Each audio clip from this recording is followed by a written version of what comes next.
Godfather के first look जारी कर दिया गया है। इस वीडियो में शुरू से लेकर अंत तक बना रहिए। हमेशा ऐसा वीडियो न्यू इन्फॉर्मेशन जितना जल्दी लाने को मैं प्रयास करता हूं। खेसारी लाल के गॉडफादर के पोस्टर रिलीज हुआ है जो एकदम धांसू बवाल लग रहा है, जो साउथ के जैसा लुक चेंज, सब कुछ चेंज है और धमाल और बवाल मचा सकता है भोजपुरी इंडस्ट्री में।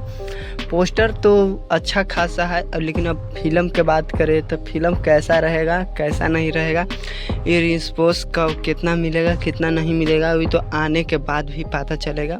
वैसे तो फर्स्ट लुक है तो अच्छा खासा है, जो साउथ के जैसा है। एक्शन एक्टर कैसा ओकरा में सीन कैसा भी बनाया जाएगा अभी उतना तो मालूम नहीं है, ना हम बता सकते हैं। जो फर्स्ट लुक का जारी है वो ज़बरदस्त है गॉडफादर का।